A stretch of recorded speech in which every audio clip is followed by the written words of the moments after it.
ಮಾಡಿದ್ದನ್ನು ಮಹಾರಾಯ ಒಂದು ಹೇರ್ ಸಲೂನಿನಲ್ಲಿ ಆದ ಕಥೆ. ನಾ ಆ ದಿನ ಕಟಿಂಗ್ ಮಾಡ್ಕೋಬೇಕಂತ ಹೇಳಿ ಸಲೂನ್ ಹೋಗಿನ್ರಿ. ಇನ್ನೇನ್ ನಾ ಕುರ್ಚಿ ಮೇಲೆ ಕೂತೀನ್ರಿ. ಅಣ್ಣನು ಕುಂದ್ಲಾ ತುಷಿ ಕಟಿಂಗ್ ಮಾಡ್ಬೇಕಂತ ಹೇಳಿ ಕತ್ರಿ ಎತ್ತೆ ಬಿಟ್ರಿ. ಹೇ ಅಣ್ಣ ಜರ ನಿಲ್ಲ, ನಾ ರೀಲ್ಸ್ ಬಾಳ್ ನೋಡ್ತೇನೋ, ನನ್ನ ಕಡೆ ಒಂದು ವಿಡಿಯೋ ಐತಿ. ಆ ವಿಡಿಯೋದ ಹೆಂಗ್ ಮಾಡಿದಾರ ಆ ಪದ್ಧತಿ ಪ್ರಕಾರ ಕಟಿಂಗ್ ಮಾಡೋದೇನ್ರಿ. ಆ ವಿಡಿಯೋದ ಹೆಂಗಿತ್ತಂದ್ರಿ ಕುರ್ಪಿಲೆ ಕಟಿಂಗ್ ಮಾಡೋದಿತ್ರಿ. ಅಣ್ಣ ಹೇ ಬ್ಯಾಡ್ ಇದು ನನ್ನ ಪದ್ಧತಿ ನಾ ಮಾಡ್ತೇನೋ, ಇದೇನ್ ಬ್ಯಾಡ ಅಂದ.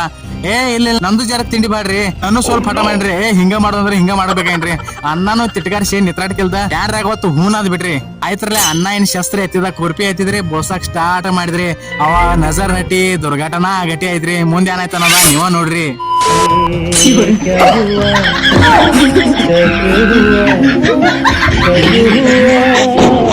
ಅಣ್ಣ ಅಷ್ಟು ಮರಿ ಅಂದರಿ ಏನಿಲ್ಲ ಬ್ಯಾಡ್ ಬ್ಯಾಡ್ ಅಂದ್ರೆ ಈಗ ಮಾಡ್ಕೊಂತ ಕೂತಿ ನೋಡ. ನೀನೇ ಮಾಡಿದಿ, ಈಗ ನೀನ ಹತ್ರ ಫಲ ಉಣ್ಣು ಅದಕ್ಕಂತಾರ್ರಿ ಮಾಡಿದ್ನು ಮಹಾರಾಯ.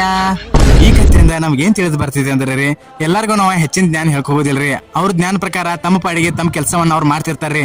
ಶಾನೆ ಇರ್ಬೇಕ್ರಿ, ಆದ್ರೆ ಅತಿ ಶಾನೆ ಇರಬಾರ್ದ್ರಿ.